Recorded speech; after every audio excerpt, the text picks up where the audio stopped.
And I hated everything about myself. Just the way I looked. I hated going outside.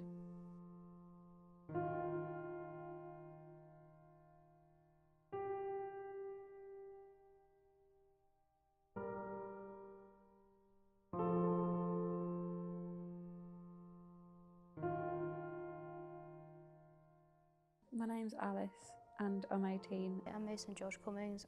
I'm 24 years old and I suffer with body dysmorphia. We all come onto this planet as babies with phenomenal self-esteem, with the most positive body image, with absolutely unshakable self-confidence. But what happens over time as vulnerable children is we begin to pick up messages from the world around us and we begin to compare ourselves to other people. And we begin to doubt ourselves. We begin to fear that we're not clever enough, not smart enough, tall enough, thin enough, short enough, not good looking enough, just not enough.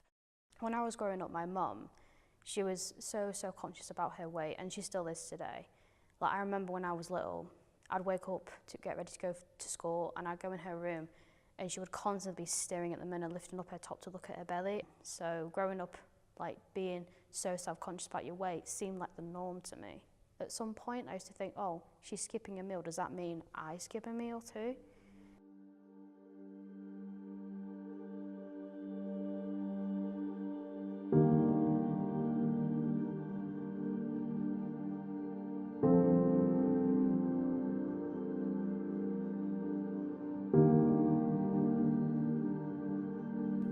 I would say I started feeling anxious about my body when I was in school. When I first started secondary school when I was about 12 or 13. Some girls would say stuff at school, but it was mostly me putting the pressure on myself. And I hated everything about myself. I just didn't like going outside and wearing certain clothes. I kind of felt very uncomfortable. Like, I compared myself to everybody else and I just thought, well, I don't look as good as them. I just didn't want to go outside or eat or see anyone. I became really anxious and just went within myself, really. And I felt like I should change. And it just makes me feel like I don't really want to go out and socialise. Using social media like Instagram and seeing everybody on that made me feel terrible. You know, I try to do certain things to make myself look like them, but I can't, and it's very difficult, and I get very frustrated. Seeing the way they could like pull off clothes and I couldn't in the same way. Or their hair was always perfect and mine wasn't.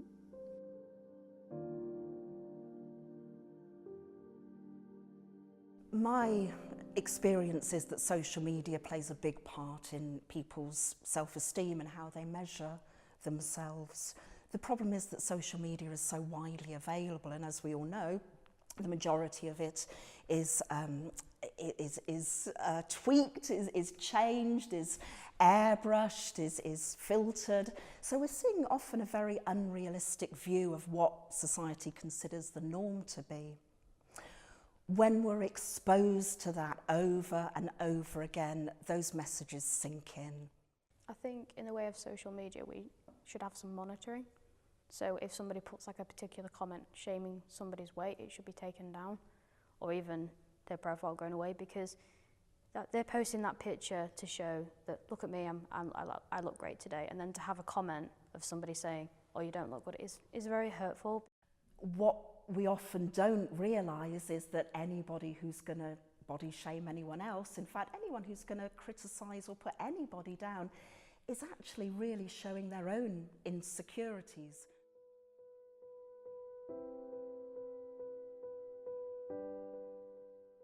Talking to a counsellor helped more than I initially thought it would, because they help you organise your thoughts and cope with it more. Like, you come up with strategies to help if you ever have a bad day, and they make you realise that like you're not alone and it's not like an alien thing to feel.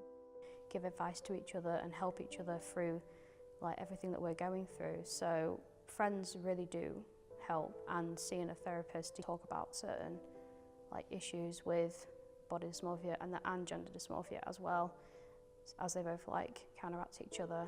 So I do speak to a therapist and she gives me advice on how to make myself feel better, and like certain things I could do that are not too extreme to lose the weight or to help me feel more comfortable in my body. My advice and the treatment, the therapy that I always give to my clients is to start within yourself. Your outside reality is a mirror reflection of your internal state of being. So if you can rewire yourself back to that wonderful state of supreme self-esteem that you are born with as a child, then you become rejection-proof, you become absolutely bulletproof, and you're not even going to pick up these images, these negative images, they're not even going to be picked up on your radar. Once you know yourself to be enough, then you will always have enough and you will always be enough, and everything around you will always be enough too.